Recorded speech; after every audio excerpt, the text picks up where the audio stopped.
Ladies and gentlemen, it gives me, it's my honor to welcome you to this briefing on behalf of the CARICOM Secretariat to our Caribbean biodiversity negotiators. And of course, this is our the third open-ended, the briefing, the preparatory meeting for the third open-ended working group on the post-2020 Global Biodiversity Framework. And this, of course, is one of a series of meetings that we have been having in the region to prepare as we move forward to COP15. We, of course, acknowledge that we're doing this while several of our CARICOM countries are battling the effects of adverse weather, and our thoughts are with the countries facing Hurricane Grace, and of course our sisters and brothers in Haiti, who have been not just experiencing Hurricane Grace, but of course the devastating earthquake that took place over the weekend. So we say this, and we meet here today, against this backdrop, but we're hoping that we can have a very productive meeting, and that this engagement is useful to our CARICOM negotiators. And of course, our engagement here is via the under the project that we're implementing in collaboration with UNEP, with funding from the European Union on the implementation of multilateral environmental agreements in ACP countries. And I just wanted to say, of course, that we applaud and recognize your commitment to the processes and your participation in the negotiations that have been going on, and your active participation in the open-ended working group as we prepare to articulate the post-2020 Global Biodiversity Framework, which will be adopted later this year. The Strategic Plan for Biodiversity 2011 to 2020 and the ongoing preparation for the post-2020 Global Biodiversity Framework, together with the existing frameworks that we already have in place, such as Sendai for disaster risk reduction, the 2030 SDG Sustainable Development Agenda, the Samoa Pathway, and the Paris Agreement are all important instruments in addressing the dual crises of climate change and biodiversity loss, and of course building resilience and supporting human well-being. Meeting these our aspirations towards meeting the commitments under these agreements require immediate and sustained efforts for transformative change to occur, and must encompass technological and environmental policies, as well as changes to our economic structure and shifts in our attitudes and behavior. So our objective in the Secretariat is to continue to provide support to the region to promote an integrated and synergistic approach in reducing the threats to biodiversity, including new targets for protection, sustainable use, and the control of alien species, among other things, and including the actions to address climate change as which is one of the major drivers of biodiversity loss, and focusing on the interrelationship between biodiversity and climate change. We believe that the new framework that we're working on should be inclusive of monitoring and reporting mechanisms, drawing on the insights that are from activities that are unique to the region as Caribbean SIDS, and recognizing and building on existing work that has been going on, and taking into account our special vulnerabilities and circumstances. And as Caribbean SIDS, we will continue, or we should continue, to ensure that we advocate for our specific our special circumstances and our priorities to be included in the international discourse, and then of course in the implementation and rollout, to ensure that when we nationalize it, that we are empowered to ensure the effective implementation of these international commitments. So to all the participants, again, to our negotiators in particular, I know how busy you all are. So I would like to thank you for your attention and your time, and of course to our partners, UNEP and all the other agencies that are on board. Thank you for your ongoing collaboration, and we look forward to further collaboration as we move forward to articulate the new biodiversity framework. And of course, a special welcome to all the participants who are from civil society and other interest groups who are on board. And we would like to ensure that we have this sort of cooperation and collaboration going forward. Thank you.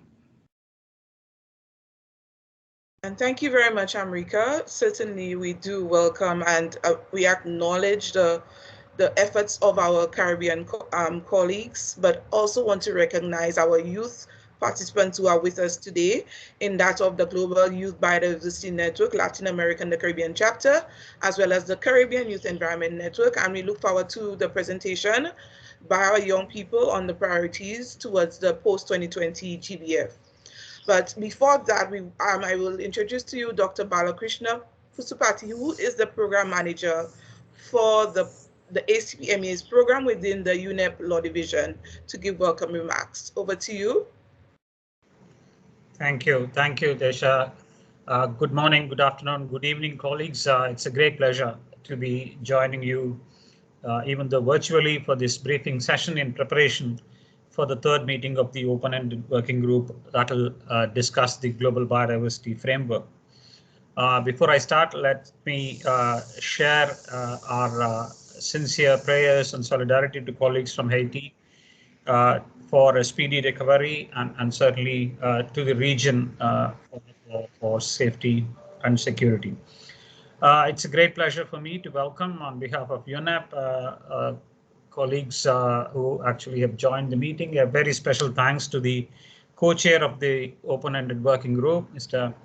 Basil Van Havre, who actually is, along with Francis Ogwal from Uganda, is an architect of the Global Biodiversity Framework. So I'd like to especially thank Basil for providing us the time and an opportunity to hear about the framework. I know it's a very, very difficult in terms of having too many commitments in preparation for the open-ended working group that will start on the 23rd of August. So thank you, Basil, for joining. We also, I'm sure, will have colleague from the CBD Secretariat, Neil Pratt, who will join us fairly soon. Colleagues from the region, the bureau member from the region, Ms. Helena Brown, National Focal Points, civil society organizations, partners to CARICOM Secretariat, the Youth Biodiversity Networks from the region, and mostly and importantly, our partner in the region, CARICOM Secretariat, both Amrika Singh and Tisha, for the support and the kind of interest without which this particular virtual consultation or briefing would not have been possible. This actually is the fifth in a series of consultations that UNEP is supporting in preparation of the open working group. In different regions, we have held consultations in Africa, in the Pacific, in the South Asia, West Asia regions, and certainly the intent, and tomorrow we are actually having a consultation with the youth. We have more than 200 youth who actually have registered for that particular event, where we would like to hear the voice of youth and their interests and aspirations as well. So the intent of these briefing sessions are considering the challenges that we are all facing, not only in terms of the delays in adopting the Global Biodiversity Framework and having the ability to have an in-person meeting at COP15, is to provide a platform for countries in the regions to come together to discuss issues and also to set some priorities in preparation for a number of preparatory events leading up to COP15. We have held these briefings before the virtual meetings, the preparatory meetings of SBSTTA, SBI-3, SBSTTA-24, and we are very happy that we are able to continue doing it. So certainly the intent of this is to have an informal exchange of ideas, views and opinions from countries and national focal points in preparation, but also to take stock, especially for this particular meeting, of the outcomes of SBSTTA-24 and SBI-3, which I'm sure you will hear from the co-chair, really provided a lot of inputs into the first draft of the Global Biodiversity Framework that probably many of you would have already seen, read, and beginning to reflect on in preparation for participating in the virtual sessions that will begin sometime in the next few days. So with those remarks, it's a great pleasure for me from UNEP. We will continue to engage with the countries in the region in preparation for COP, but most importantly also the implementation of the framework as and when it gets adopted. I'll give the floor back to Tesha, and then we can sort of start the session. Tesha, over to you. Thank you. Thank you, Vala. Thank you very much. Do we have the representative from the Secretariat at this time to provide remarks on behalf of the Secretariat for the CDB? Yes, Neil is there. Mr. Pratt, welcome to you, and invite you now to give your opening remarks. Thank you. Thank you very, very much, Chair, and thank you, Balakrishna and colleagues for organizing this briefing. I think I will be very short and to the point at this juncture, because as Bala has said, we have with us Basil van Haaf, the co-chair of the working group, and I see in the draft agenda that this session will be focusing on the process, and the first session will be focusing on process and content of the open-ended working group and the global biodiversity framework. So I do feel that Basil is really best placed to address both these issues. I will simply say that you know, the forthcoming meeting of the open-ended working group is a very important element of the CBD process moving forward to COP15. Collectively, you as parties have dealt with effectively some really significant challenges in this intersessional period. The meetings of the subsidiary bodies, the first part of which were held online just a few weeks ago, were the first time under the convention that that parties have engaged in you know, detailed discussion and negotiation in an online setting, on the understanding that this would be a first part and that no finalization of the work of the subsidiary bodies would be made until the bodies can meet in person. Now, the same is true, as you will hear from our co-chair, of the third meeting of the open-ended working group. But nonetheless, we have learned, I think, some very useful experience from the online sessions of the subsidiary bodies, which we are taking into the organization of the online session of the working group. As you will have seen, the convention has been able to offer and provide assistance to parties to support online participation. We've given very careful consideration under the guidance of the COP14 Bureau to the timing and the modalities of the sessions. As you will also have seen from the scenario note and organization of work, no sessions are scheduled during the weekend.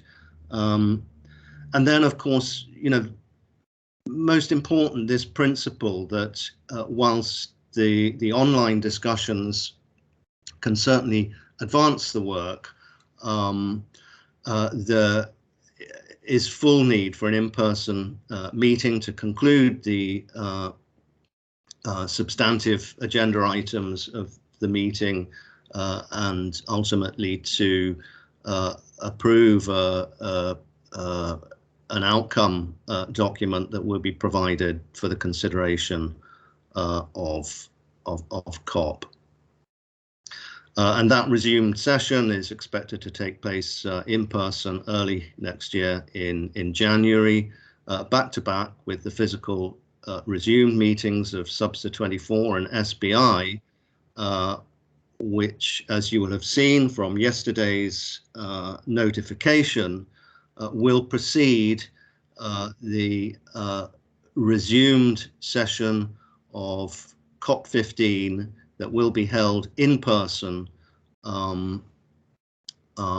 in the first half of 2022, more specifically at the end of April, early May. So I think with those remarks, I would just like to thank you for the your strong participation in this briefing, and to wish you good deliberations in this meeting, and most importantly at the upcoming meeting of the working group. And I will stand down now and defer to our co-chair. Thank you very much, Madam Chair. Thank you very much, Mr. Pratt. We welcome you as well. So the next two presentations will be on the outcomes of the SBSTTA-24 and SBI-3 by Dr. Balakrishna Pusipati, followed by a presentation on the Global Biodiversity Framework by Mr. Basil, co-chair of the open-ended working group. So I invite Dr. Pusipati to do his presentation first, followed by the co-chair of the OWG. Thank you. Thank you, Dejan. Certainly, what I'm going to do is to very quickly, I just want to confirm whether you're able to see the presentation. Yes, we can. Okay, thank you. Is to quickly spend a few minutes to recap on the critical or the key outcomes of the SBSTTA-24 and SBI-3 sessions that were held virtually during May and June this year, which certainly had provided significant inputs and insights into the first draft of the Global Biodiversity Framework.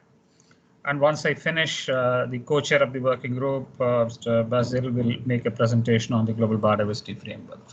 So essentially, I'm sure many of you were a part of the virtual meeting of SBSTTA-24, the subsidiary body on scientific, technical and technological advice that looked at a number of issues in preparation for making formal recommendations to the CBD COP15.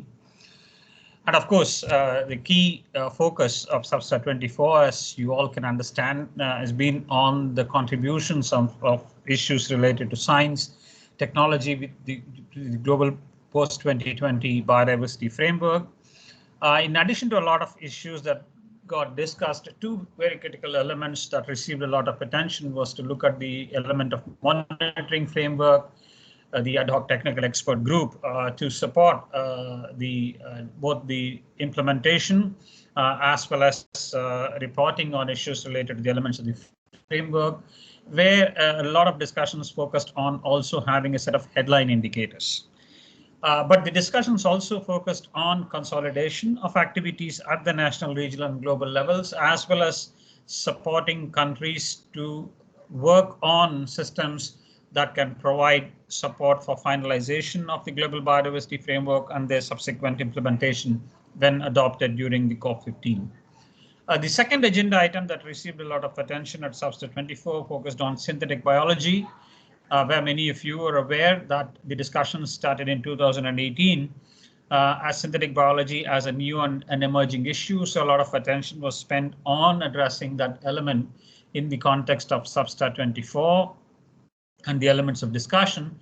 But also SBSTTA discussed about the need for a broad and regular horizon scanning of developments in relation to synthetic biology and the process for undertaking that broad and regular horizon scanning. So a lot of discussions focused on it. And for those of you who follow the discussions within the CBD process, would understand that synthetic biology is still a sticky issue, is a difficult issue for countries still to come to grips with in terms of making decisions at COP15. There were also discussions on the issue of risk assessment and management of living modified organisms in the context of the Cartagena Protocol on biosafety. And the discussions essentially focused on two broader issues. One is the establishment of an ad hoc technical expert group on risk assessment, and also the need to have an expert assessment on engineered gene drives. For those of you who followed these discussions at the COP in Egypt, as well as subsequently with the SBSTTA process, would understand that countries certainly are looking forward for more information that are science-based and experience-based in dealing with the issue of engineered gene drives and their impacts on biodiversity.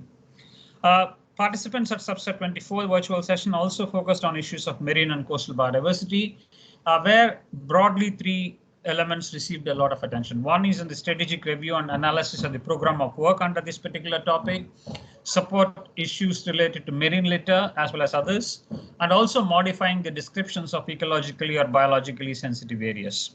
These three issues received a lot of attention. Then SBSTTA also discussed agriculture and biodiversity, where the focus of the discussion was more on the issue of soil biodiversity, where the plan of action for the period 2020 to 2030 for the International Initiative on Conservation and Sustainable Use of Soil Biodiversity has been discussed. Invasive alien species, which is a long-standing agenda item within the convention process, also discussed at SBSTTA-24, where the focus was on dealing with draft methods, tools and strategies. And I'm sure for colleagues from the Caribbean region, this agenda item is definitely going to be an important agenda item given the impacts of invasive alien species on island biodiversity. There was also focus on the issue of biodiversity and health, where the discussions were on drafting an action plan and also looking at the social and environmental dimensions of health. So broadly, these are the kind of overarching or some ideas that were discussed in SBSTTA-24. But it is important to note that no formal recommendations are going to be made from this particular session into the COP15, pending the in-person meeting of SBSTTA-24 next year, early next year. The key outcomes of the second subsidiary body under the convention, the subsidiary body on implementation, again focused on elements of the post-global biodiversity framework, where broadly, in addition to other issues, there were also discussions on the gender action plan, the need for a communication strategy and the elements of a strategy, and also broad discussion on the implementation and capacity building plans. As you know that the biodiversity framework comes with a long-term capacity building plan, so there were a lot of discussions related to that at the SBI-3. Discussions on resource mobilization and financial mechanism focused on the need for synergies in resource mobilization, the need for having national finance plans, and again, the focal points or colleagues who participate in the CBD process would recall that as early as COP11 in 2012, there was a call for countries to come up with financing plans at the national level for implementing the Aichi biodiversity targets. And of course, for various reasons, the responses from countries has been limited. But now that we actually have a full-fledged document that details the kinds of resources required to realize or implement the global biodiversity framework and the associated targets, the focus is now getting back on the need for countries to prepare financing plans, both in terms of available finances, the gaps, and also the mechanisms or means by which countries can raise the finances from various sources. And of course, there was also a discussion that focused on the need for establishing a dedicated biodiversity fund, essentially supported by countries from Africa, but also others, to look at enhanced funding for realizing the targets and also the global biodiversity framework.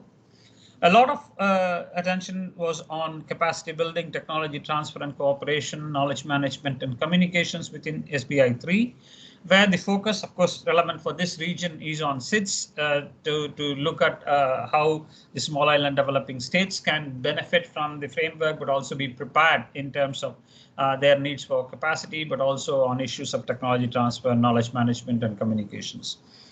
Discussions were also on the modalities for capacity building, establishment of a knowledge center, data for nature, and also an informal advisory committee on communications. The discussions on mechanisms for reporting, assessment, and review of implementation focused on using the National Biodiversity Strategy and Action Plans as a key vehicle. I'm sure many of you are aware that in response to the 2011 to 2030, the Aichi Biodiversity Framework and the Strategic Plan for Biodiversity, countries have already revised and updated their national biodiversity strategies and action plans. So to a certain extent, the discussion has been on how the new framework, the 2021 to 2030 framework, would need to be reflected in the processes related to NBSAPs, the revisions, the updates, and also using NBSAPs as a key vehicle for looking at implementation and reporting. Dealing with national commitments, there is an increasing voice that is now being heard in terms of looking at commitments, not only from the focal points or the ministries or the parties to the convention, but also the non-state actors, including private sector, non-governmental organizations, and other stakeholder groups. The discussions also focused on setting some timelines for review, starting from COP16, and some details were also presented at SBI-3. There were two very specific discussions in light of the Nagoya Protocol on access and benefit sharing. One looking at the specialized ABS instruments, where the focus was on indicative criteria for those specialized instruments. And the second one is related to Article 10 of the Nagoya Protocol on global multilateral benefit sharing mechanism that looked at establishment of an ad hoc technical expert group and also details to be worked out in terms of different options of dealing with the global multilateral benefit sharing mechanism. So broadly, those are some of the kind of overarching discussions and the elements that were a part of both SBSTTA-24 and the SBI-3 discussions. And now I'll hand it over to so that we can hear Mr. Basil on the global biodiversity framework related points. Thank you.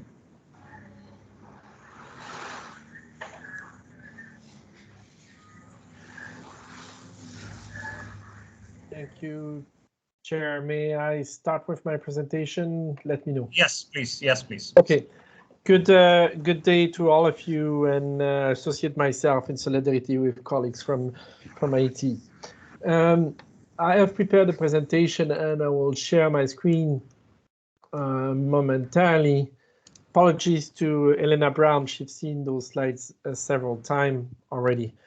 I'll probably try to focus a little bit more on process and what you will be expecting, but talk a little bit about the context, go a little bit in what we have in draft one, and finish with process. So you will remember that last year in January, before we met in Rome, we issued draft 0. There was briefing for everybody, and then in Rome you give us a mandate to prepare an updated draft 0 and also draft 1 based on the outcome of Subsidiary and SBI. We were delighted to see lots of comments. We had 2,000 individual comments or 700 pages, and that has enabled us to do a lot. The major points is that we have this vision that define and the goals that define a vision in 2050 terms, and the milestone, and then the targets, and we try to increase the clarity and the coherence, and you will tell us whether we've been successful or not. The document is a full one. Probably should not have used the term brackets. That's not what we meant, but there is no holes in the documents. We've provided numerical targets where we feel they could be made. In some place we remove them, and we have added some other ones. All those numerical aspects are based on the advice from SBSTTA or from other studies. A little bit about the process and how the various documents work together. As you know, we're trying to have this document as a framework for all. So we're trying to stay away from specifics about the CBD and have something that is equally applicable to other multilateral environmental agreement, the Chemical Convention, etc. So therefore, we've simplified the elements and basically are expecting that the specificity to the CBD find their ways in the various COP decision. The decision for the GBF, but also the decision coming from SBSTTA and SBI. In particular, if you look at planning, reporting, and review, our intention was that the basic principles are in the GBF, but the detail of what constitutes a global stocktake will find its way in the COP decision. And we try to avoid duplication. You've seen earlier version of that theory of change. We've done some minor change there, adding that black box to the left, which is the current status and the action we're taking, and then leading to the vision we want, and then coloring in light gray the 2030 timeframe, and in white the 2050. Now, you've seen and you've read, I'm sure, draft 1, and I won't go into many details about the draft itself. I just want to point to a few things. You see here on one slide the 4 goals on the left and the milestone on the right, and you see that there is a relatively lengthy and complex wording under Goal A. You've asked us to be specific about ecosystem, species, and genetic diversity, and it was difficult to do that in a very simple and short way, so hence the longer text. But you see there the 3 milestones are trying to make things a little bit easier. B, about contribution of nature to people, is important, and you will see that we try to refine the language. C is around the benefits of the utilization of genetic resource access and benefit sharing. And D is around resources, and you will see there that we have this notion of closing the gap by 2050. And then as a milestone, starting by closing it by the first 700 billion by the time we reach 2030. So the next slide is on the first group of targets that are addressing directly the drivers of biodiversity loss. And many of you have asked us to split the first target, which we did. You now have target 1, which is addressing land use planning, including biodiversity consideration, and number 2 that is focusing on restoration. 3 remain around the conservation and protection of land. 4 is that targets about other recovery actions directed to species. 5 is still short, but yet a very important one around trade, use, and harvest of wildlife. 6, invasive alien species. 7, pollution, with a proposal to focus still on the 3 top substances as identified by the EBES, but this time including reduction by a third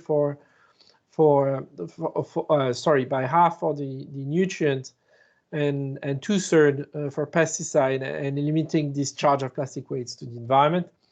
8, very important targets, and our chair was talking about the connection to climate change, and this is where a large part of it is. There is kind of 2 sides to this target. It is minimizing the impact of climate change on biodiversity, but also what we can contribute to mitigation and adaptation efforts, and basically use the UNEP emission reports, and a third of that, a little bit less than that, is 10 gigaton of CO2 equivalent. Yet, and also calling on adaptation efforts to avoid any negative impact. Moving to the second objective, which is around the how nature and meeting people need. The first one is still about the use of species directly for food, medicine, etc., with a focus on marine species, that's fishery. 10 is around landscape, agriculture, forestry, etc. 11, all the other service. 12, the area and access from blue and green space for urban people, perhaps less of a concern in your region. And 13, access and benefit sharing. All that will only be possible with tools and solution, and this is a very important slide. 14, 15, and 16 are part of the same group, which is really about mainstreaming and individual people choice, starting with 14 that is focusing on the public sector and all aspects, including valuation and taking nature into the national accounts at all level. and some important words around financial flows that are aligned with biodiversity values.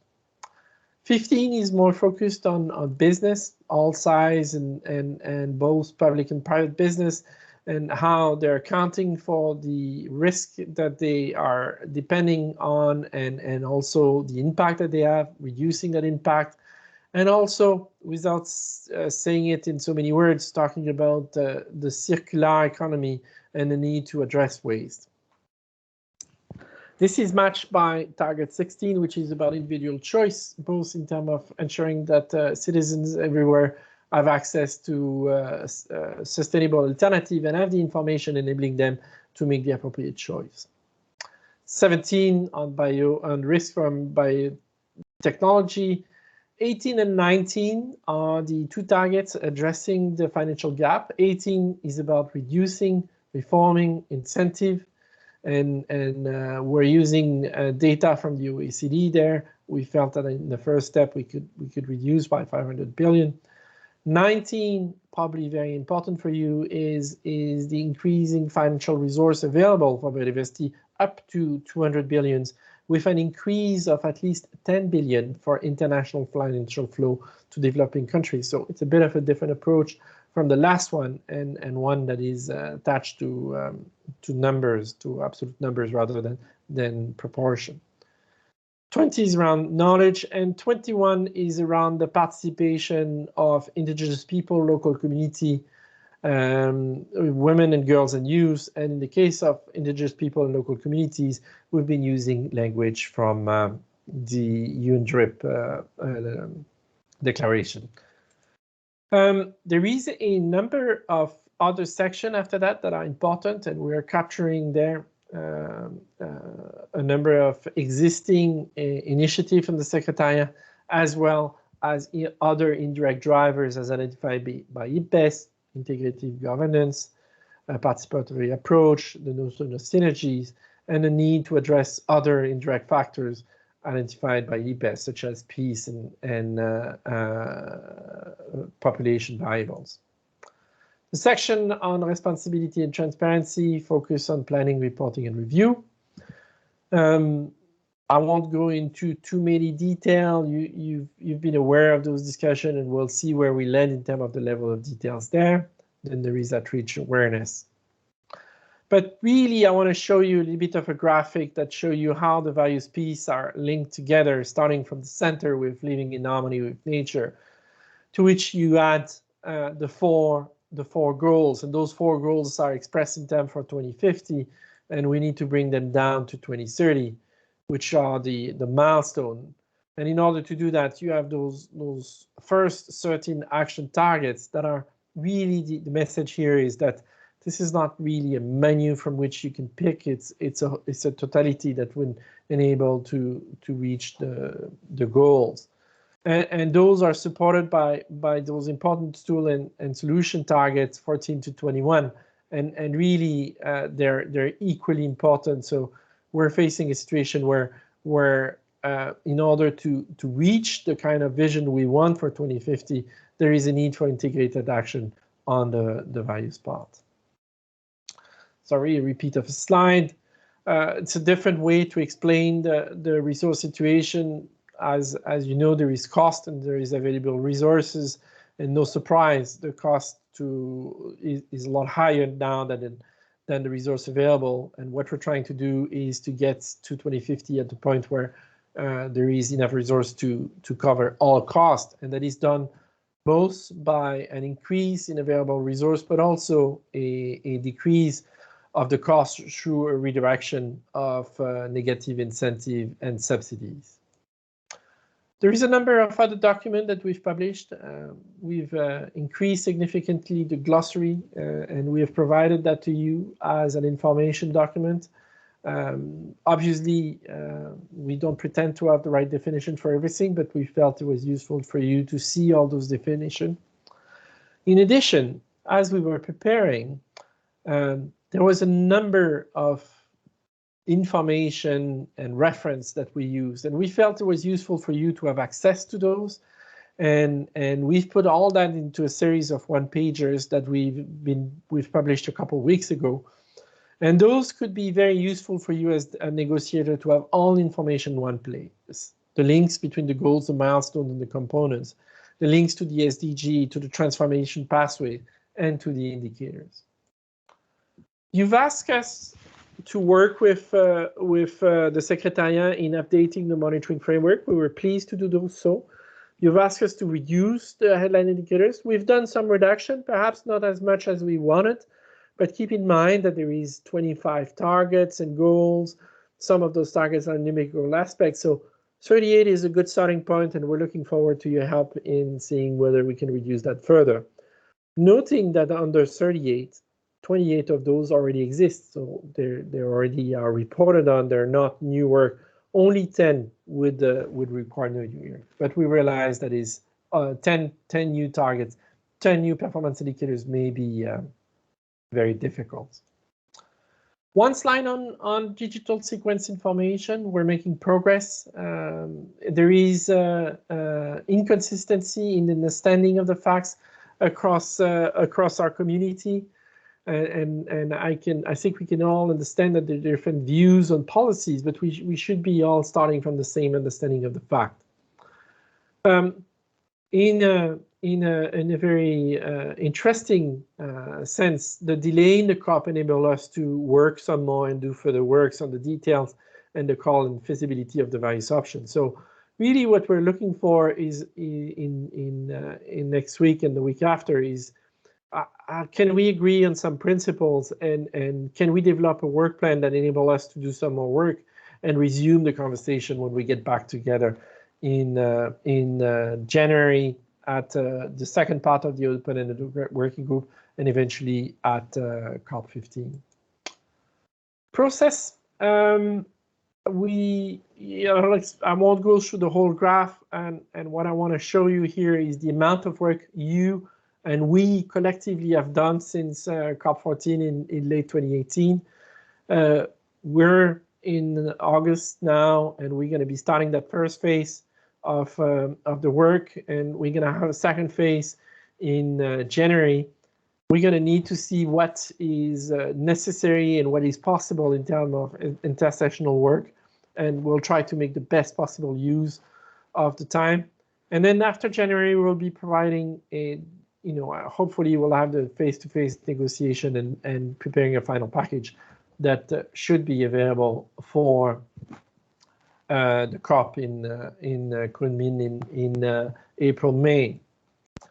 In previous presentation, I've used that table to provide an update on where we were on the publication. As you can see now, everything has been published, so we're quite satisfied, and hopefully all those documents are helpful to you. Now a few words on process and on expectation. We had a very difficult task of putting together this process, and especially the next 2 weeks. We want to do more than what we did in Rome, but we don't want to get in the trap of negotiation, and you've told us that very clearly. So we will be maximizing the use of the contact group. There will be 5 contact groups organized around the text structures. We've been working very, very closely with the co-leads and try to maintain continuity between the teams that we had working with us in Subsidiary and SBI, and we hope they will be able to work with us all the way to the end of the second phase. We're not going to get into negotiation of text. That's not going to be very useful. What is going to be useful is discussion based on the text. So tell us what you like, tell us what you don't like, tell everybody, and try to get into the rationale for your opinion. Yet, if there is consensus on part of the text, we'll ask the co-leads to document that, but also to document the various views. And we'll ask the contact group to identify issues and think about what would be useful intersessional work. There will be a report from the various co-leads, and that will be assembled into an overall report from that first phase, and that will be the basis for whatever mandate you will give us for the intersessional and for our work in Geneva. So this completes my presentation, and I could not help but putting a picture I took from your region. And if we had very, very good eyes, we could see the land of Mr. Gustave Donatien on the horizon, not too far. Thank you very much, Madam Chair. The floor is back to you. Thank you very much, Basil, and thank you, Bala, for your presentations. I'm sure our participants today have questions or may have comments on those two presentations, which we will take later on during the Q&A session, but please feel free to post any comments or questions into the chat. But before that, we will invite the youth representatives from the Global Youth Biodiversity Network to give their presentation. We have representative from the Dominican Republic, Haiti, as well as, I believe, Mexico. So over to you, Amelia.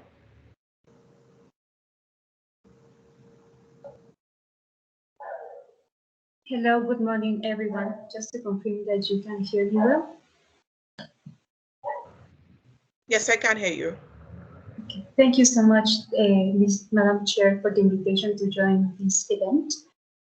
We are the Global Youth Biodiversity Framework, and I'm gonna share a presentation to support our intervention now. And I need to turn on my, okay, so, yeah. So I'm here with my colleagues from Haiti and República Dominicana. They are also coordinators of their national chapters.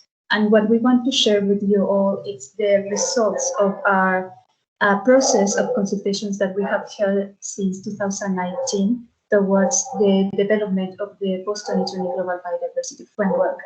But just let me introduce ourselves for anyone that haven't heard about the Global Youth Biodiversity Network. We are the official youth platform to the Convention on Biological Diversity.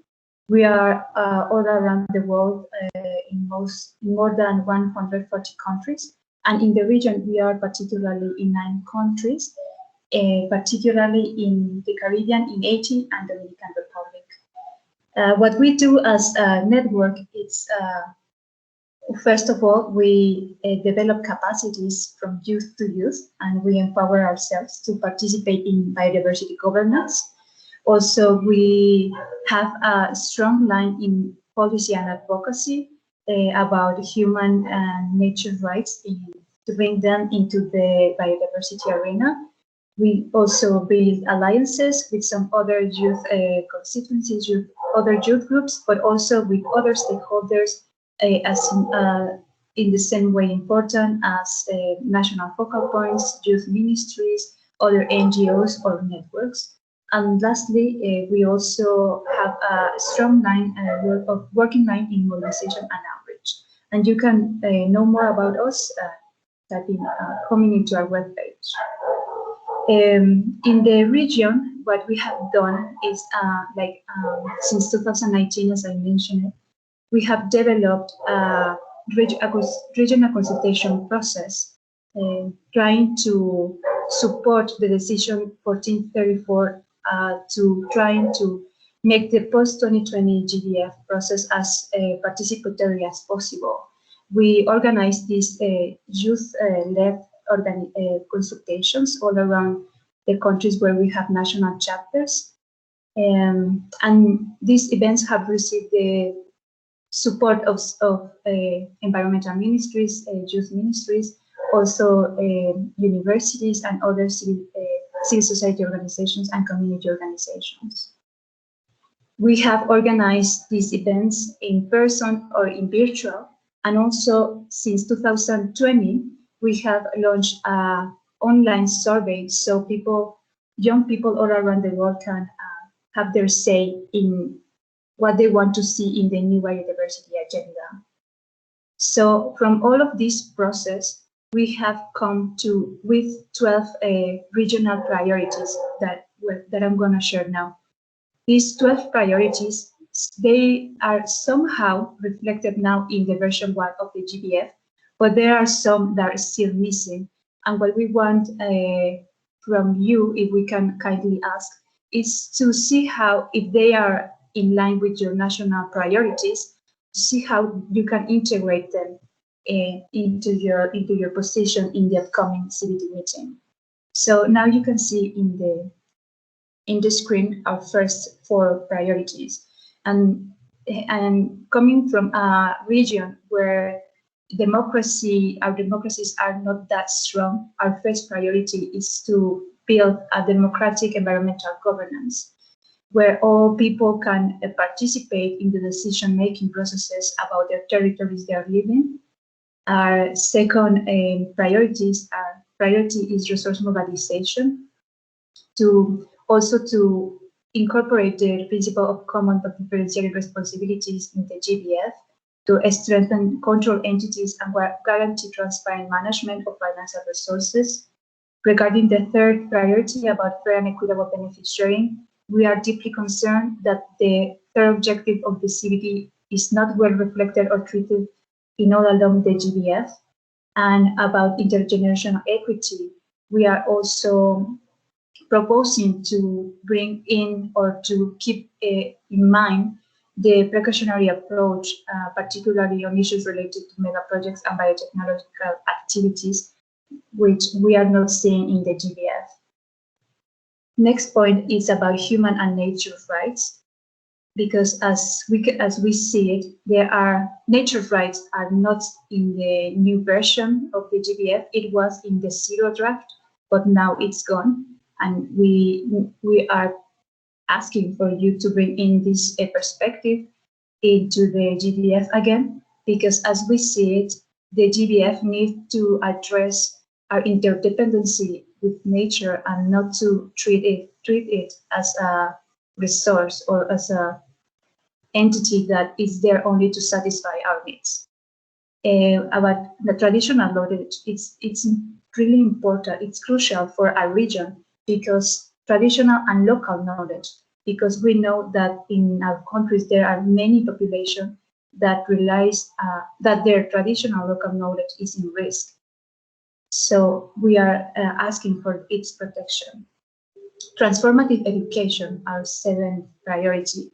This is a key point, because in Aichi targets, there was this first target about raising awareness among the population about biodiversity importance. But now that target is gone, and we think that instead of stepping back on this point, we need to be bolder. So transformative education could be the answer to that, because it will allow people not only to be aware about biodiversity importance, but also to be able to make these responsible choices and decisions that one of the targets of the GBA is asking for. Research and scientific, technical, and technological cooperation. We think that this is crucial for our region, because most of the targets are asking for parties or governments to do specific actions in the field. But we know that our countries lack of resources, human resources, or technical resources. So we really think that these priorities should be more reflected, maybe in the enabling conditions, and also related to the resource mobilization strategy. Conservation and restoration is key also, and as given, we are deeply concerned about how these restoration strategies tend to just to greenwash the activities and to do not demand from companies or states their responsibility of the actions they have done and that have bring us to the need of restoration. And regarding conservation, we also make a huge emphasis about the need to always keep in mind the human rights and the rights of the communities of the lands that are going to be under conservation status. Sustainable use, it's also a priority to us. And we are glad about the targets that we have there regarding production system and mainstream target, but we also consider that that target should be strengthened. About climate change, climate change is another priority, and it's almost the last one I'm going to share now. But climate change, the climate change target that we have in the GBF, it's not reflecting what we think that it must be there. The current target of climate change is asking for countries to use biodiversity to mitigate the climate change. And we think that that should be in the UNEP mandate. But here we must use that target to reflect about some other situations, such as ocean acidification, the temperature, how temperature change is impacting on biodiversity, not about how we are going to use biodiversity to mitigate climate change. And energy conditions are also a crucial point for the region. Now I'm going to give the voice to my colleague from UNEP to explain their national process and their national points.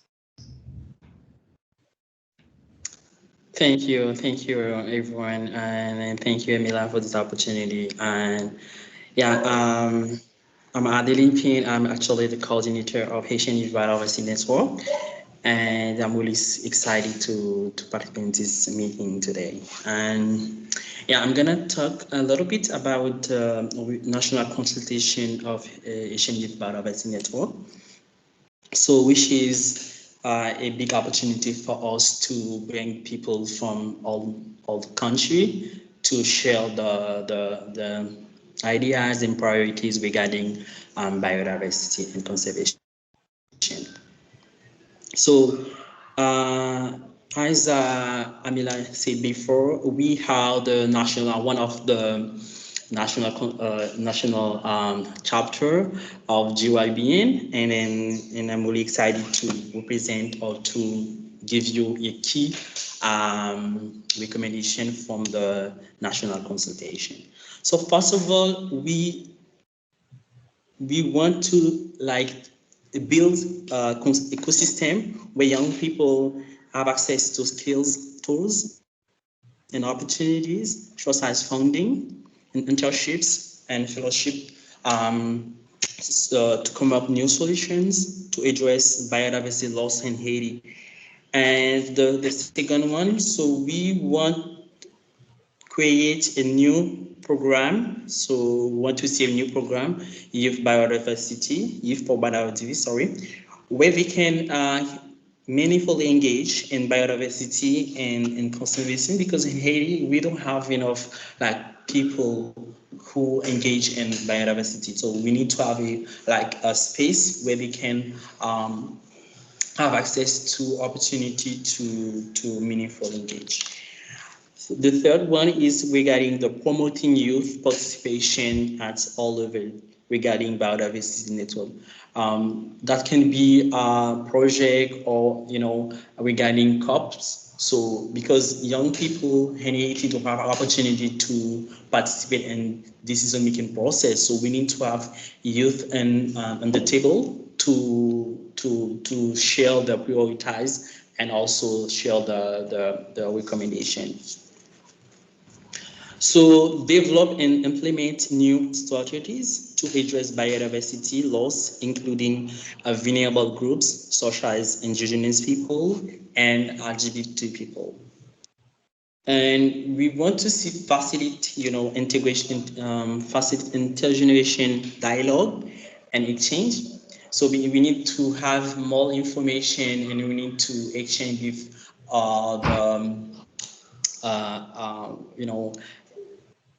different communities, and to have more information regarding biodiversity.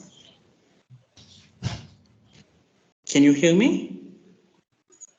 Yes. Okay, great. The last recommendation is to protect indigenous people, because in Haiti, as you may know, we don't have enough, indigenous, but there is some communities where they kill them. So we need to have a program, something like that, to protect indigenous people. So thank you. So I'm gonna give the floor to Isabella. Thank you so much, Adeline. It's a pleasure for me to be sharing this space with you. Thank you for allowing us this space to let us know our needs and our vision as part of all the regions. You cannot hear me? Tracy? Yes, ma'am. The meeting at 10. I don't see you. What's happening? Hi, sorry about that. We have somebody's mic is on.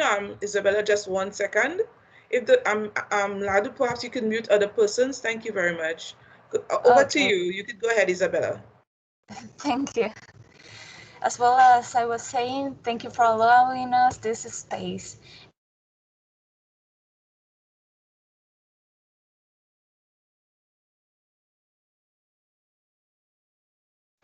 We had our first consultation of the youth in March 30th through Zoom. In spite of all the COVID situation, we have a presence of 59 participants out of 61 registered young people, and these participants represented a total of 17 provinces of the country out of a total of 31 provinces that we have.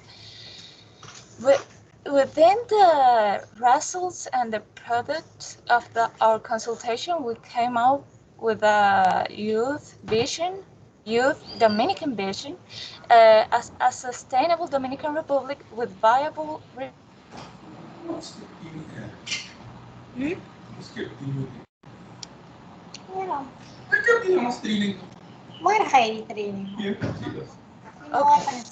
Apologies again, For Isabella. this,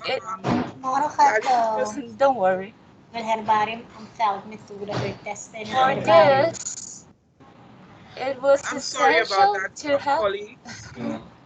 Could I just get Virginia to thank you? Go ahead. Don't worry. For this, it was essential to have a society with economic options together with a responsible environmental conscience and effective conservation regulations, and a population involved and empowered in conservation initiatives. The key elements for our conservation vision was education and community awareness. And what do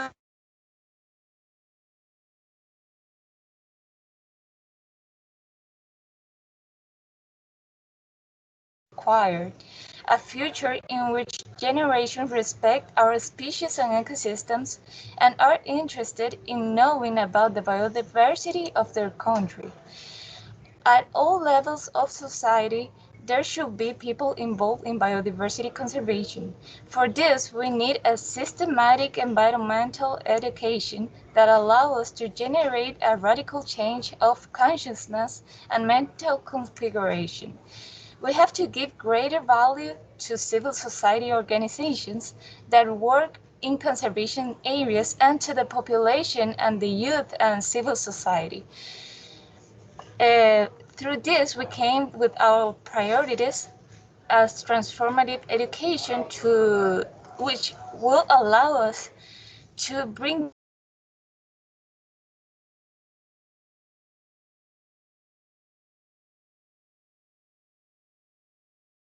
and intergenerational equity and intergenerational dialogues should take place to allow us to give continuity to our traditional knowledge practice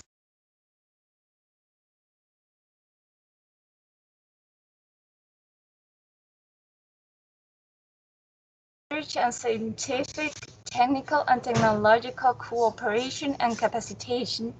We need a new vision for sustainable use of our land and our ecosystems, and we need democratic environmental governance.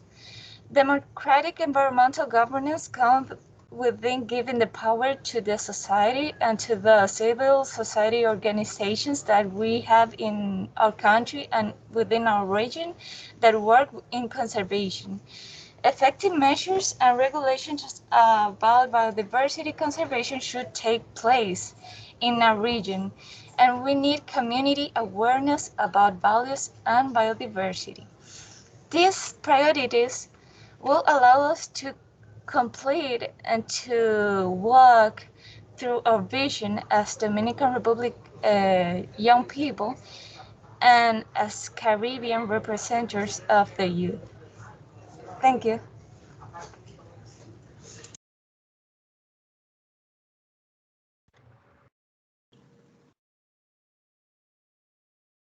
Thank you very much to the representatives of the Global Youth Biodiversity Network. We truly appreciate your presentations, and we look forward to any further comments or questions that would come in our next section. I'll hand over to Dr. Pisupati, who will give the overview as well as coordinate the question and answer section. So over to you, Bala. Thank you. Thank you, Teshan. Thank you, representatives of the Youth Biodiversity Networks.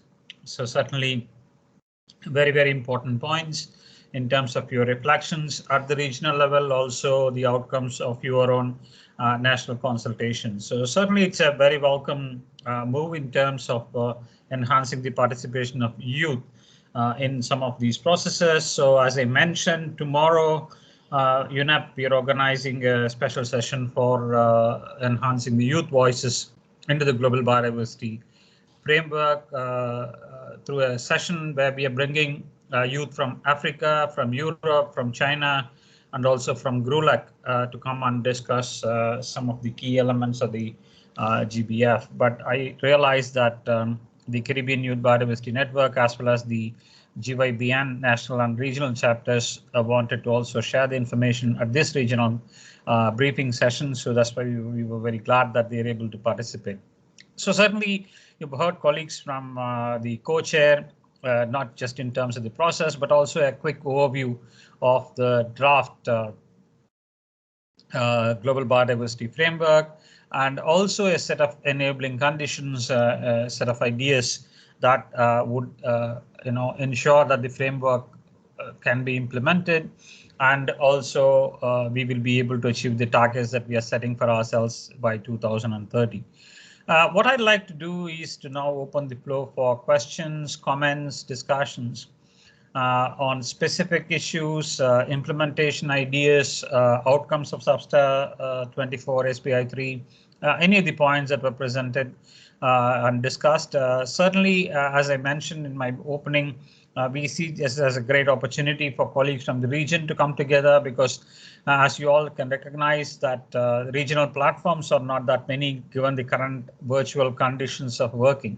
So our idea of putting together the Caribbean briefing is essentially to bring all of you together, not only to get a quick overview of the outcomes of SBSTTA and SBI, but also the global biodiversity framework, but also provide a platform to look at some of the regional priorities, and somehow you will be able to come to identify some national priorities that can be spoken together to enhance the voices of the region.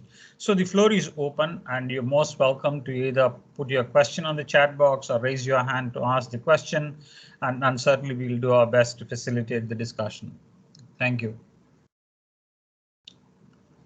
The floor is open for comments, questions.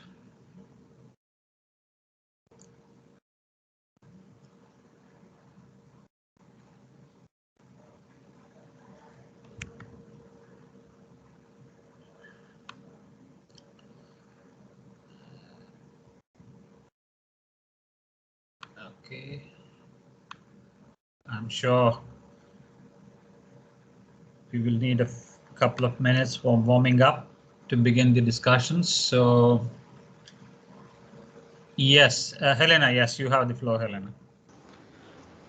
Thank you. Can you hear me? Yes, please go ahead. Yes. Okay, great. Just to say, thank you.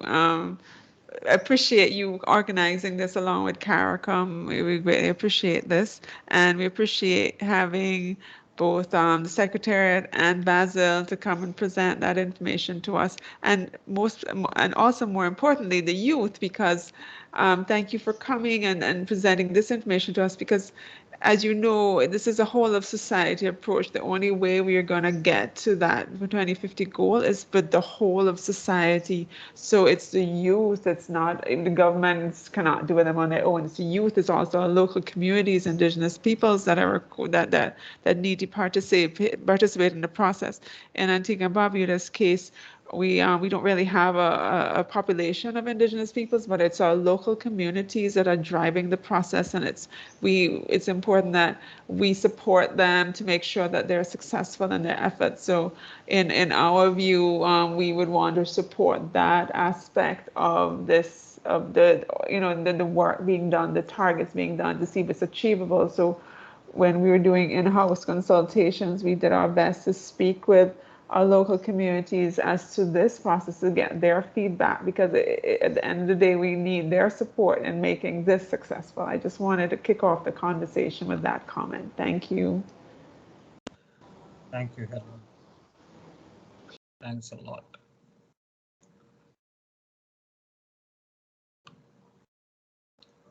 Any other overarching points, comments, suggestions at this time, questions?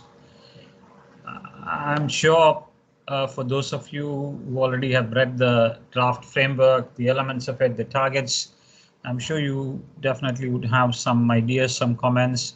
And certainly, as I said, that is a great time for us to reflect on some regional priorities as well as we did during our last briefing sessions. So any ideas, suggestions, comments, colleagues?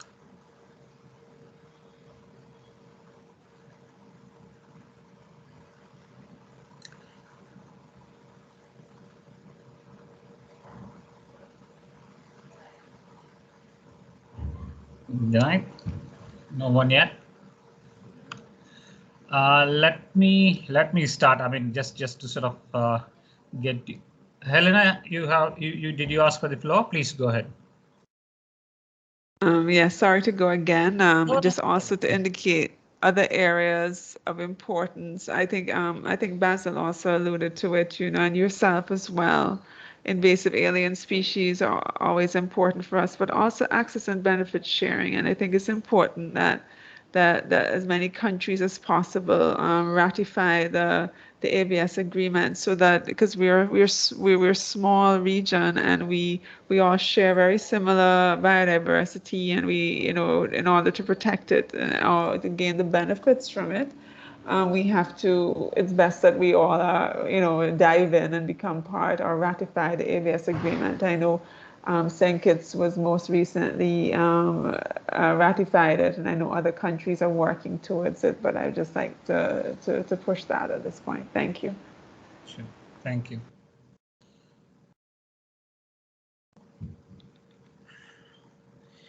Good. Certainly, I mean, reflecting on those 2 or 3 points that you mentioned, Helena, is that we did discuss about a concern last time when we met about a lack of specific focus on issues of island biodiversity, and certainly the need for having a focus given the nature of the ecosystems, and also countries in the region who a lot of belong to these small island developing states and things like that. But certainly we did discuss about the nature of the way the targets are designed, that except for 1 or 2 specific ecosystems like agriculture, rest of them are all bundled together into targets. So certainly, one, there is a need for SIDS and also countries within Caribbean to also raise some of these issues, discussions among yourselves, both at the national and regional level, in terms of identifying how some of those priorities could be reflected as and when the implementation plan is going to be discussed as well. But before I go on, I see a hand from Marcy Gompers. Please go ahead. Yes, thank you. I just wanted to to add to the previous speakers that very important for our region. We can also say that biosafety is on that list. I just want to emphasize that not too long ago, the Caribbean community has sent to the different countries to look at the regional biosafety bill, and that these kind of efforts, they need to be strengthened, not only on this regional level, but that we can also, that as a region, we can push forward for this biosafety, that biosafety is incorporated into the GBF. I think I have noticed that they have done so. The working group has done so, and that is a very good example of yes, us working together and us putting policy in place for policy measures and policy policy measures in place for this very important field. For the Caribbean, it should surely be very important, because our region, there are not many people that are that have the expertise in this. So if we put ourselves together as a region, we can help each other to achieve great heights in this area. I just want to comment that. Thank you. Sure, thank you. I mean, very pertinent points. I mean, let me mention, because there was also a mention in the presentation that was made, if I'm correct, by Emilia and also colleagues from the youth networks in both Dominican Republic and Haiti about the need for education, the need for rights of indigenous people, recognition for IPLC. So certainly, to an extent, if you're going to look at, for example, Target 20, it does talk about the issue of education. Target 21 talks about the rights, the human rights. It doesn't say human rights, but the rights-based approaches to deal with some of these issues.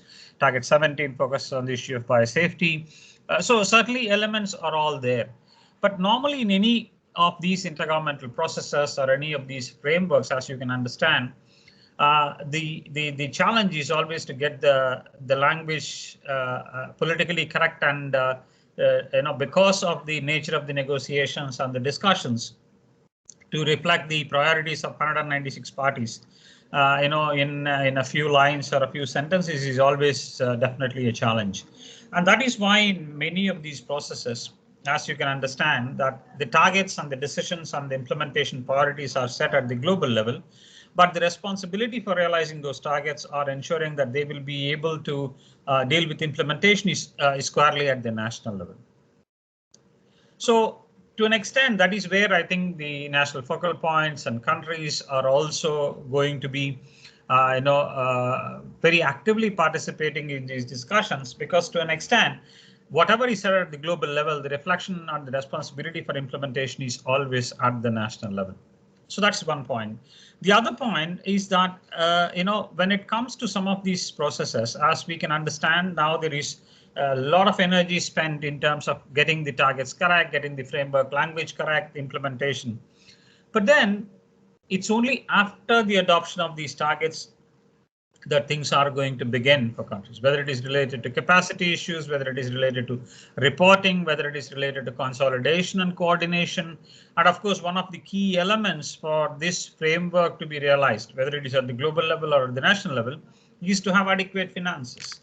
And if you look at some of those numbers, $700 billion is what is required, even though during the discussions we had in West Asia, there was a point mentioned that the target also says that the $700 billion is not new and additional, but 500 of the 700 is something which comes from our need for reducing or eliminating the perverse or the negative incentives that are being provided to activities and to initiatives that are detrimental to the cause of biodiversity and ecosystems. So what is important is that, to an extent, as we are focusing on the issue of getting the global targets correct and getting the language correct, it's also important that we get started to look at the implementation plans. Of course, now we know, based on the notification that was released yesterday, that the in-person meeting of COP hopefully will happen mid next year. So which means that we do certainly have close to about 8 to 10 months in terms of getting the act together. But for the point of discussion here, I'd like to raise one element for your consideration and reflection, is that in as much as we would like to get the language correct, in as much as we would like to get the decisions at the COP15 correct, is it correct that countries also start looking at already the implementation options? already looking at national priorities or regional priorities, already looking at the kinds of capacity mapping, capacity needs that are there. If you look at the SBI-3 outcomes, very clearly there is a recommendation, a draft to be discussed in the in-person meeting and subsequently to go to COP15 on the need for regional cooperation, on the regional need for having regional hubs, the need for having regional institutions that can provide this kind of a support. Very valid point, both on access and benefit sharing and biosafety, given the nature of some of those requirements and given the commonalities of the biodiversity the region has. Some of these issues certainly make sense to also have a regional approach in addition to national approaches. So I'd like to sort of leave and request participants and colleagues to reflect on it and come back with some additional comments in that if Caribbean is going to be inheriting or there is going to be a decision at COP15 on some of these issues, what will be the 2 or 3 things that we would like to start focusing on already? Are you going to be looking at your NB-SAPs already that are revised and updated recently that can fit with the new global biodiversity framework? How is it you're going to be looking at the national financing plan? What kind of priorities you will put in place for engagement with youth, for example? A lot of times, because we are now organizing at UNEP a very dedicated long-term capacity building program for youth. It's called Youth Empowerment and Training Initiative, where we are not inviting youth for these kinds of consultations or a briefing session or a presentation, but we actually have now are putting in place a mentoring program that will run for several years, focusing on a large number of issues that are relevant to youth in terms of making them understand the issues, empowering them, training them in terms of how to write these documents. And we are also now looking at the possibility of encouraging the national delegations to have members of the youth as a part of the national delegation and things like that. So very quickly, any reflections on that, for our discussion purposes here?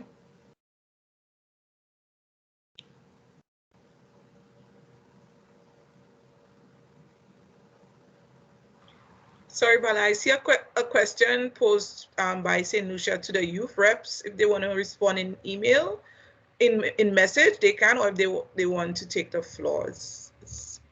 They can take the floor. They can take the floor, certainly. Yes, I see a hand. I'm just trying to get. Yeah, go ahead. I'm trying to.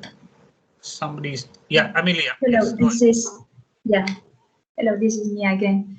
I will try just to keep building the comments that about what you were saying, about the importance of youth participation. And what we have, and also to try to answer the question that has been posed in the chats. Yeah, as we have seen, like our participation is crucial, obviously, for us. No, like we consider it's important for us to be there because it's not that we are the future of, but we consider that we all of the present generations, we are all living the consequences of the environmental crisis that also includes the biodiversity crisis, no? And that we all are also responsible to transform our lives in a way so we can do the best that we can, no? But in that, like coming from that idea, we also consider that there are differentiated responsibilities, no? That not all of us have the same. We didn't have the same participation in creating this situation. But even if that it's like a premise, we are already engaged and we are willing to participate in the solutions. That's what we are all, like the Global Youth Biodiversity Networks, and I also know that my colleagues from CN are here, and all of the youth networks are willing to that. But also, one thing that we have been struggling with during these years is that in some places, people tend to think about us as just one group that has to be consulted, no? But also, we need to know and to highlight that we are the generation that is overqualified. You know, like we are the generation that have the opportunity to get educated, to go to college, and so others. You know, that we know that within youth there are a lot of privileges and all of differences and inequities. But what I'm trying to say is that we are here not as like just one as part of a checklist, but we are willing to cooperate in the implementation. That is one part of the, or one of the objectives of the given. We do not only do advocacy, it's an important thing, but most of our members, we are already working in NGOs, we are working in the government, we are working in the academia, we have our own initiatives. So we are really willing to participate in implementation. And yeah, I will ask my colleagues from the region so they can express themselves, because I don't want to co-opt the discussion. But yeah, for sure, I think that like we haven't developed a concrete initiative regarding the question in the chat about food systems, but we really consider that as it is addressed in the GBF, well, maybe we can say that if not addressed in the GBF, like there are a lot of work needs to be done in the target about responsible consumption, about food, about productive sectors, about mainstreaming. There's a lot of work that can be done. And just to finalize my comment, if I may get your contact emails of the national representatives, because apart from our policy paper that I have just shared, we already have analyzed the version 1 of the GBF, and we have concrete proposal edits. So you can include them if you feel them if you found them useful in your national position to the OEWG3. Thank you, Amelia. Very, very sort of pertinent points. And certainly that's the reason why I mentioned that we are rolling out a long-term engagement plan with the youth. We started it with Africa, where the mentorship program is beginning as early as next week. But certainly in the next 2 or 3 months, we'll definitely be rolling out a similar plan for Caribbean, also for the Pacific. And you're very right, because engaging youth is just not ticking the box. Engaging youth is also empowering them, is giving them the voice. But one very, very critical element which a lot of us forget in the engagement process is that when you're talking of youth, you're not talking of a homogeneous set of youth who come with very similar understanding, very similar background to some of these issues. So what is also important for us when we are engaging with youth is also to understand that the passion and the interest for them to engage with the process is what drives them, rather than a job, rather than a career, rather than anything else.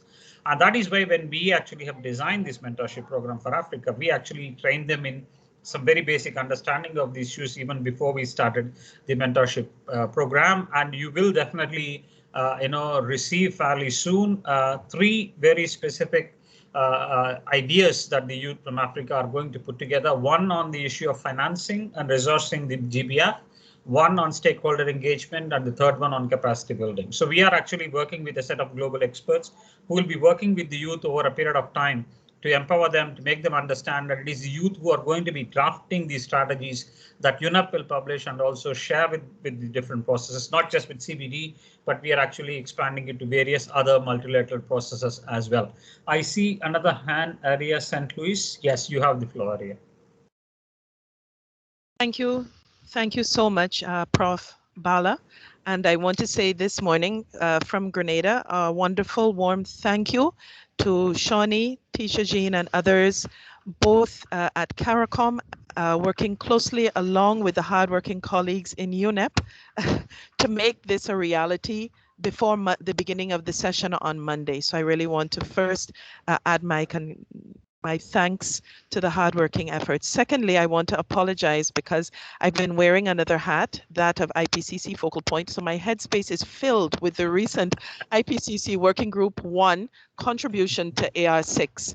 So, and I will circle back around to that because it was an important document, and I think we need to integrate some of the findings that came out of that very much support what came out of the 1.5 special report and fit in with the drivers of biodiversity loss. But as an entry point, I really appreciated and supported the points made by Dr. Bala. So you are point on. I want to indicate that for Grenada, from our perspective, again, as CBD focal points, technical and political, but working along with line ministries, at a regional level, so we've been grappling at a national level with mainstreaming, and a lot of the efforts that we have put in place have involved, yes, restoration, but more from the angle of mainstreaming biodiversity considerations into national development and international development priorities.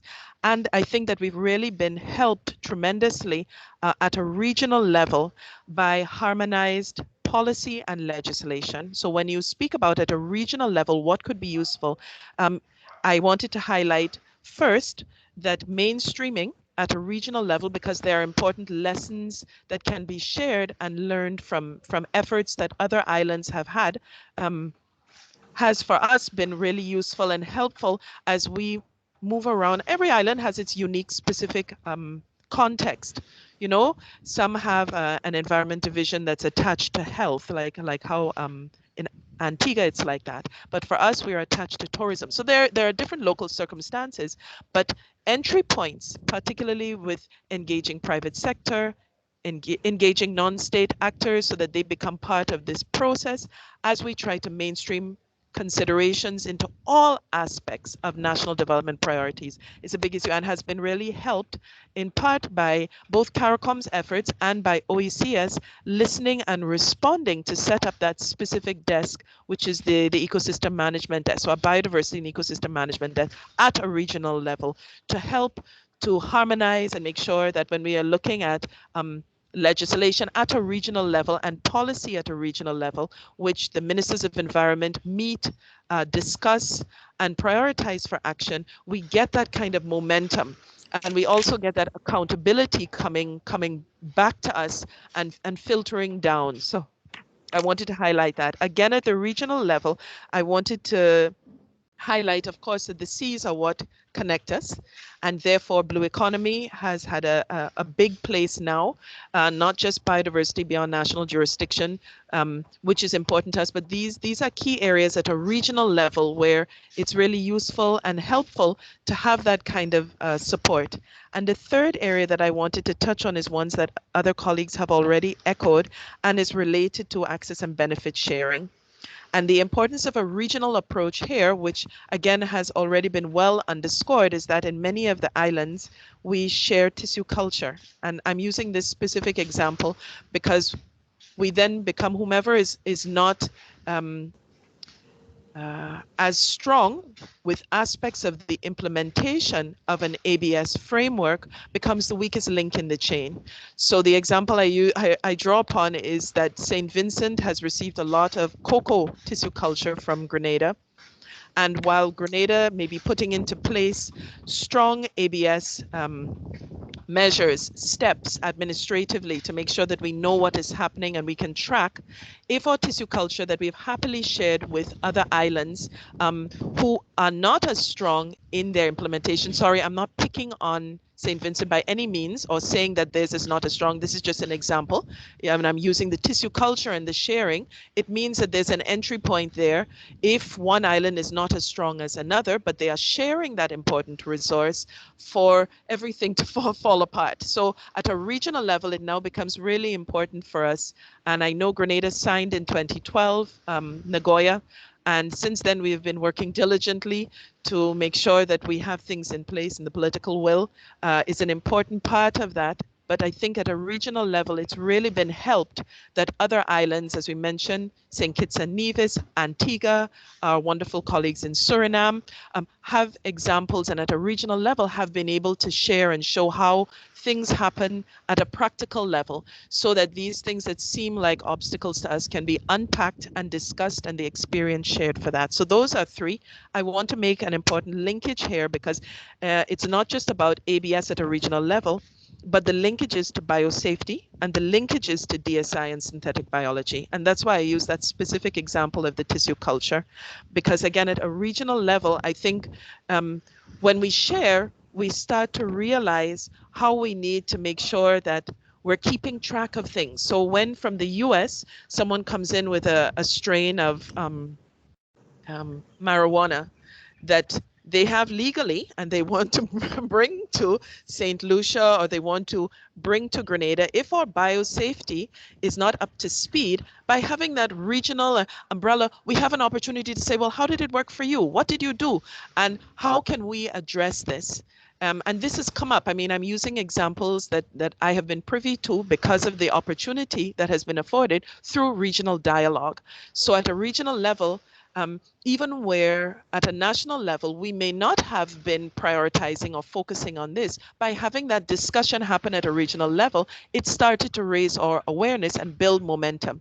And this has really helped with our overall mainstreaming approach. So I want to say again that at this time, where before, I think back, and I think in 2010, 2011, 2012, there may not have been so much effort and emphasis on the opportunity for regional partnerships. But things have progressed very quickly. And I feel like if the islands have recognized where there are certain strengths to regional collaboration and cooperation, and building upon some of these, it has really helped, I know in Grenada's sense, to open up the way a lot more and facilitate discussions and allow for entry points that hitherto had not been put on the table, which has made it a lot easier with respect to including these things as part of mainstreaming. Certainly, the value of genetic resources and discussions on digital sequence information would not have been possible except as part of bigger discussions at a regional context that looked at biosafety and linked it to access and benefit sharing. So I just want to highlight those three. And then finally, I know this is just unrelated, but I just wanted to highlight that I want to encourage colleagues to have a look at the IPCC Working Group 1 contribution, just the summary for policymakers, because there are some really key messages that came out of that. I think that our youth representative, and here I want to highlight again how excited I am to hear about a specific program to help in a concerted and well-organized manner begin to build the capacity of young persons on islands with respect to the key biodiversity issues, so that when they plug in, they can actually start to understand what's happening at an international level, but of relevance and where the youth voice can be heard. And I really applaud today's presentations and the youth participants from Haiti, from DOMREP, as well as the GYBN rep, because she highlighted something really important, and that was related to looking at the impacts of climate change on biodiversity, for example, ocean acidification, and how that is going to affect biodiversity. At this point, as she has correctly pointed out, UNFCCC is focused on discussions about how to do carbon capture and storage and net zero carbon. So they are using biodiversity to address a very specific part of UNFCCC's issues and why that convention came into being to address greenhouse gas emissions. However, we know that climate change is one of the key drivers of biodiversity loss. And what came out in this most recent IPCC Working Group 1 report, which focuses on the physical science, is that what the islands have been calling for in terms of limiting greenhouse gas warming to below 1.5 degrees and 2 degrees is still possible. But clearly from this document, which is the summary for policymakers and even the underlying chapters, we can see the impacts that it's going to have on ecosystems, which are going to impact our livelihoods. I know that the discussion about climate change and the impacts on biodiversity has been only relatively recently raised. I remember joining the discussion in 2016 and realizing that there wasn't even at that point so much space for discussing how climate change was going to be impacting biodiversity. And now we have an opportunity where IPBES is partnering with IPCC to work on a joint output. And again, I feel like if, again, I'm really excited that the youth representative raised this, because it becomes very important. When you look at the kind of finance that climate change is utilizing and exposed to, and the impacts that are going to affect biodiversity, and the fact that they want to use biodiversity as part of the climate solution, which is to be applauded, we recognize that they are focusing on a very specific aspect. And even when you look at blue carbon, it's all related to carbon capture and storage. But what about the other impacts of climate change on biodiversity as a key driver, and the relationship and the importance of how this is going to be addressed, and the financial flows that should come along to this? So again, I apologize that I've been a little slow because my headspace has been focused on IPCC and Working Group 1, but I'm really delighted and grateful for this opportunity prior to the meeting that will commence next week, Monday. And again, I endorse fully the comments, Prof. Bala, that you have made. Thank you. Thank you, Arya. Thank you, Arya. Very, very sort of pertinent points, and certainly key takeaways as well. I mean, that is where I think, the reason why, from UNEP, we just are keen to organize this kind of a briefing is that this is a very informal setting. Nobody is sitting behind their national flags or the names of the countries. So you have to be very guarded on what you're trying to say, and you have to be politically correct, and it's to be a negotiated position that you're going to agree and all that. So it is a very, very informal chat, and it's a very informal, discussion. But having said that, I mean, personally, having been associated with international environmental governance for many years, for example, I've seen 14 COPs of CBD or other MEAs kind of a thing. There are a couple of points which certainly I'd like to sort of put on the table here based on your comments, Aryan. One is that, to an extent, remember that the processes like CBD or climate change, except for very few like CITES, which perhaps is the only biodiversity related key MEA that looks at voting based decision making. Rest of them are of consensus based decision making. So what certainly should happen, or I'd like to see happen, is increasing regional voices. Whether the points that you raised, whether it is related to biodiversity, climate change, whether it is related to ecosystem restoration, whether it is related to invasive species, whether it is related to island biodiversity, access and benefit sharing, biosafety, to an extent, what certainly could help countries, not just I'm talking about Caribbean, it would be the same for Africa, it would be the same for South Asia or Pacific or any of it, is to look at maximizing the available expertise, the resources and technologies and sources to network much more effectively and efficiently. And the reason, for example, why UNEP, is organizing this, collaborates with CARICOM Secretariat here, or the Secretariat for the Pacific Regional Environment Program in the Pacific, or African Union Commission, or these kinds of organizations, is that the organizations have actually a mandate. They've got a long-standing history of working with countries. They have the trust, they have the credibility in terms of pulling countries and people together to come up with some very important, innovative ideas of maximizing the regional, not just resources, but also ability to respond to some of these challenges in a much better fashion. So if, personally for me, if, for example, not just in preparation for the meeting on Monday, which is too soon or too late for a lot of the colleagues who are on this call, but maybe after that, because as I mentioned, we still have about 7 or 8 months before we are going to be making the final decision. And in CBD, there is nothing called a developed country or a large delegation or a small country and a small issue that can be raised, because all the countries have an equal responsibility. Two things I'll be really delighted, and that's, I'm making it more as my sort of personal comment here, is that one, if Caribbean can identify positioning itself at COP15 or in preparation for COP15, saying that these are the 3 or 4 areas as Caribbean we would like to see. Remember one thing, there is nothing which will stop Caribbean going beyond what is said in the Global Biodiversity Framework.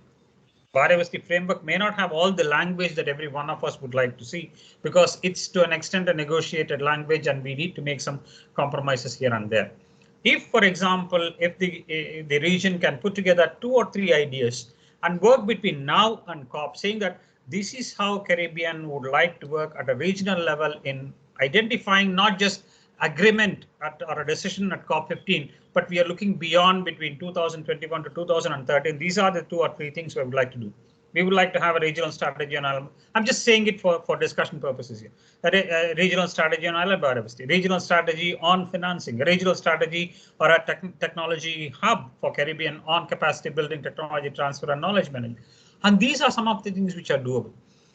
On the other hand, you also have a large number of initiatives, including, for example, the Caribbean Biodiversity Fund, What is it you can do in terms of strengthening it? Is there any way we can sort of relook at it? Is there any way the national priorities could be, reflected and taken up to the level of a regional priority? And currently, UNEP, we are working with the Organization of Africa, Caribbean and Pacific States. As you know, the ACP Secretariat, in trying to look at the possibility of bringing the Ministers of Finance and Ministers of Environment together prior to COP, so that there can be some very clear discussions on the issue of mainstreaming biodiversity across sector. So I, for one, will be very delighted if you're able to come up with some 2 or 3 small plans, simple plans in terms of preparing for that. And certainly from UNEP, we'll be very, very glad to support any of those ideas. I see the hand of Candace Amoroso. Please, Trinidad, you have the floor. Hi, yes, thank you so very much. Can you hear me? Yeah, please go ahead. Yes, thank you. First, I'd like to thank CARICOM and UNEP for arranging this meeting, and for the youth networks for providing their input on what they see is important for the next round of the GBF. But I'd also like to thank for the very succinct overview of the SBSTTA and SBI presentation. But coming now to the GBF, and that's what my little contribution will be on. Given that Trinidad and Tobago has only recently revised its NBSCP because of funding problems, and this was done in 2017, we are now in the process of implementing that revised NBSCP. So from 2018, we started to revise that NBSCP. So we constantly will have to be playing catch up playing catch up to the new GBF that is going to be implemented, and as we have previously expressed it, with every iteration of the biodiversity strategy, it's becoming more and more complicated for us as a country to implement. Much less, I'm not speaking for other countries, but I can only imagine every iteration we're failing. And I know we're failing on a global levels, we're failing at a national level, we're failing at a regional level. So every iteration is becoming more and more complicated. Now we have 21 targets plus the headline indicators. These are becoming more and more complicated for us to implement with our very limited resources, not just financial resources. Our natural resources are so limited. Our physical resources, our capacity, our human capacity is very limited. So but I want to thank the co-chairs for, obviously they're very tremendous. They've been working very, very tremendously. They've been working very hard, for the development of the new GBF. And so I don't want to make it seem like I'm putting it down, but it's becoming more and more complicated for every country to implement, much less our small states. So therefore, I know we will be stretched to implement the new GBF. So therefore I have a very limited view right now. I'm not a pessimist by nature, but I'm kind of our past efforts, our present efforts, I'm a bit pessimistic about what this new GBF is going to achieve. But that is not going to say that we are not going to try our hardest to implement and to continue to implement what the three objectives of the CBD, because that is what we have signed on to do, and that is what we should be doing to try and sustain life and to conserve life.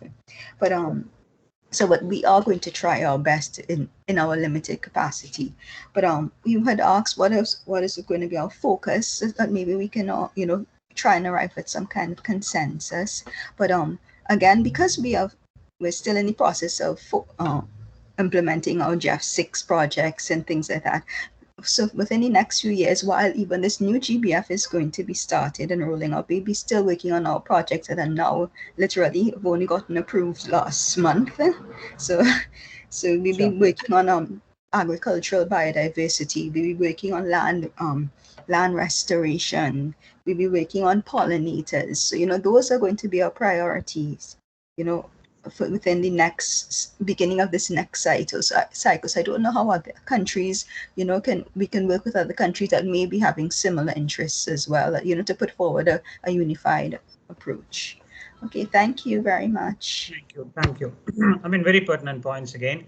But just like to mention, because you mentioned the National Biodiversity Strategies and Action Plans, we are now currently working on a kind of a guidance document, essentially being designed, which should be ready by the first quarter of next year to help countries in terms of dealing with the current NBSAPs, because a lot of countries have just revised and updated their NBSAPs, less than 3, 4, 5 years ago. So it's going to be a bit of an effort to do it again. So we are actually trying to work on a guidance document that will help countries on how the NBSAP, both the process and the content of it, in terms of mainstreaming the outcomes of the targets and the global biodiversity framework. It's more going to be a guidance document that we are now trying to work on, but you are spot on. I see Marcy Gompers hand again. Please go ahead. Yes, thank you again for the floor. So actually, I just wanted to add to what Ms. Amoroso just said. I agree with her because as we have seen in our last national reporting, that was the 6th national reporting that we done in 2019, we only saw that I think we reached like 1 or 2 goals, but mainly one of the problems we saw in Suriname for reaching the other goals and also our national goals. Are you hearing me clearly? Yeah, go ahead. Okay, yes. So what we saw is that financial restraints and human resource constraints were our biggest problem in reaching the goal. So I think as we focus, yes, our main focus at this moment in Suriname is to update our NBC CAP. We are in the process of renewing it because it was still the strategy was still 2020, and our action plan had to be done for a while. So now we're in that process. But of course, now we have the opportunity to streamline it with the GBF. But our problem is still, yes, we're putting out all these targets, but if these constraints are not addressed, we are constantly going to see that we're not reaching our goals, and it is, I don't know, sometimes it looks frustrating every time you put out targets, you put out goals, but you can't reach them. So I don't know, I just putting it out there that how can we improve this cycle that's currently on. Certainly, I still want to point out in this matter that Suriname, we have a forest cover of 93% of our whole country area. And we have a population of not even 600,000 people. So one of the main problems you see already is human resources. How do we don't even have enough people to manage them.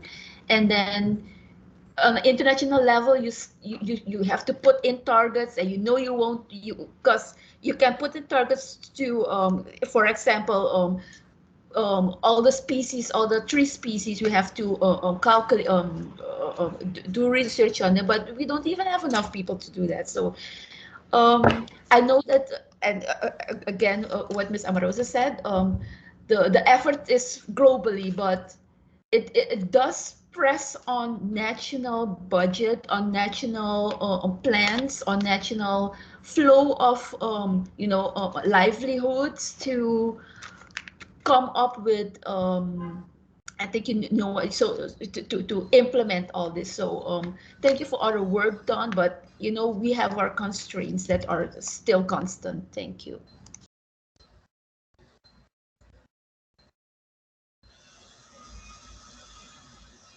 Hi, sorry, Bala, you muted. Yes, please unmute. Sorry. No, I just said thank you very much, because the points you raised are not very particular or specific or peculiar to Suriname. This is actually an issue that almost all the contracting parties of the convention face. And I'm talking from a very practical viewpoint. Okay, let's assume that we have 21 targets, we have 38 headline indicators that are adopted, like the SDG, 17 goals, and 169 targets or whatever. But then there is nothing which is stopping a country to basically prioritize in terms of their activities, their investments, and what they would like to do in the context of the overall 21 targets. Because remember, it's always perfectly fine for you to focus on a few targets in a short term or a medium term basis and try to put in place strategies and action plans and achieve the results, rather than everybody trying to do everything and sort of get lost in that kind of a maze. Because I know it's not going to be easy for countries, even for reporting. Forget about implementation. Even for you to do a periodical reporting, it's going to be a challenge to deal with that many number of indicators. For example, if you take the indicators, the headline indicators that are suggested, remember a lot of, unlike the past, where a lot of these indicators are available with ministries of environment, this time the indicators are available with ministries of finance. The indicators are going to be available only with ministries of statistics or Department of Statistics. It is going to be available only with UN. It is going to be available with OECD. It's going to be available with it. So one of the challenges is that is a kind to me also the way we think is that, okay, now a framework is agreed, so we have to do everything under the framework to achieve the results and do it. And then we really get very, very exhausted in our ability to deal with it. And we feel that, no, we have not done it. So personally, for me, there is nothing which will stop a country to say, okay, of the 21, 5 are going to be my priorities for the next 5 years, and 5 are going to be my priorities for the next 5. There's nothing which is stopping. Because remember, it is the ability for a country to deliver on a smaller number of activities more impactfully that is important than trying to address all the targets, all the indicators, and then all over the place in terms of reporting, and then feel that, oh, we are sort of going to be at a loss in 2030 to report on it. So the way I'm going to look at it, I'm going to be a focal point is to say that, look, yes, all are important, but I'm going to prioritize on this in the first phase. I see a hand of Isabel, and then I realized that we're just on time in terms of closing the session. So Isabella, you have the floor for a very quick comment and input, and then we will close if there are no further questions. Over to you, Isabella. Yes, I know, thank you so Candice, much. with your mic before Isabella. Thank you. Candice? Oh, sorry. Thank you so much. I was just thinking about the prioritizing our targets that you were saying, and I was thinking about our needs as islands, as nations that are mostly a group of islands in the Antilles. That's why climate change, invasive alien species, affects us the most because of our endemisms and our quality as island country. When an invasive alien species come to our country, there's no way to go because we are surrounded by water and the ocean and the Caribbean Sea. And that's where you think about the cooperation that we should have between our countries, because we share these invasive alien species. Mostly the invasive alien species that we have here in the Dominican Republic are the same that you can find in Cuba, in the Bahamas, in Jamaica. And we are lacking those projects that can fund the resources for invasive alien species awareness and combating them to the minor impacts, right?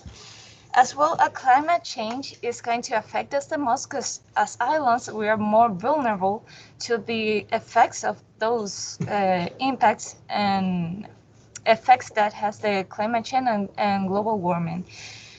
In another hand, I wanted to give a comment about the access and benefit sharing.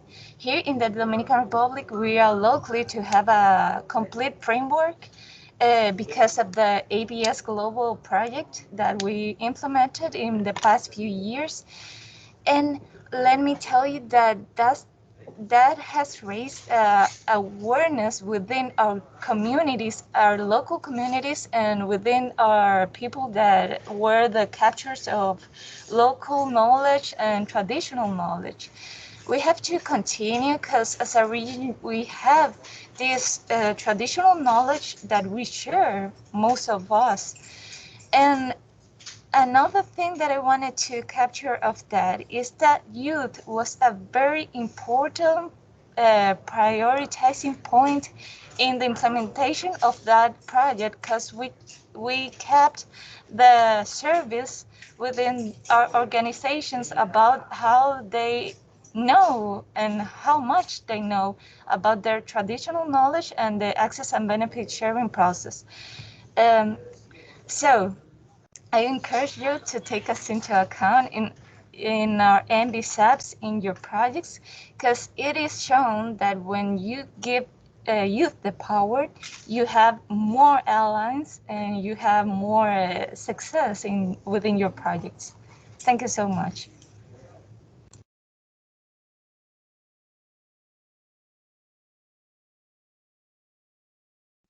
Thank you, Isabella. Over to you, Tisha, for the closing remarks. I think I don't see any other. Yeah, hold on. Somebody is asking for the floor. No, okay, go ahead, Tisha. Sorry. No, okay. Thank you so much. This has been a really good meeting in terms of the points being brought out by the different stakeholders. We really want to thank everyone for their participation and for staying beyond the time, and and also to our organizers with UNEP and CARICOM, my colleagues at CARICOM, as well as Bala, Ladu, Mary. Thank you so much. We want to also recognize the representatives from the CBD Secretariat for joining us, Neil, as well as Basil, the co-chair of the Open-Ended Working Group. And we will be sharing the information with the participants today. All the presentations will be shared by Shanae. I also want to thank our youth representatives in that of the Global Biodiversity Network, Amelia and her colleagues from Haiti, as well as Dominican Republic. We certainly not only take into consideration, but we are making efforts to ensure that the youth indeed is part of not just part of the discussion, but part and parcel of the activities being implemented on behalf of biodiversity in the region. We also want to recognize our regional agencies who have joined us and other civil society reps, and most especially our negotiators who have made interventions and those who continue to remain engaged and ensure that the Caribbean is represented and the needs of the region is acknowledged at the international level. So with that, I continue on behalf of the team at the ACB Hub in the Caribbean. We continue to remain as a source of support to the region, and feel free to reach out to us. But we will be following up on other initiatives, looking at our NBSAP, some technical support to member states, looking at the NBSAP, as well as other activities being planned. So we'll be in touch shortly. But just to say thank you, and thank you again for everyone, and continue to engage with us, and feel free to send us an email, and not only those opportunities when we have meetings, but feel free to reach out to us formally or informally. So thank you very much, and have a good afternoon, everyone. Thank you, Tisha. Thank you, colleagues, for participating. Certainly a great session, and we are there. Pictures. Thank you. Thank you. No photo. Oh yes, group Thank photo. you. Bye-bye. Oh yes, if we have some time, we could just put on, those who are able to put on their camera to take a quick photo. My apologies, I did forget. Those who are still on, we still have a few people.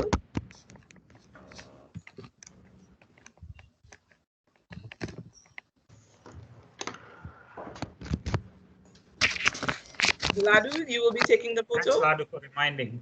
We're just so engrossed in discussions, we just lost about that point. Shanae, if you could assist as well, if you can, on your end. Thank you.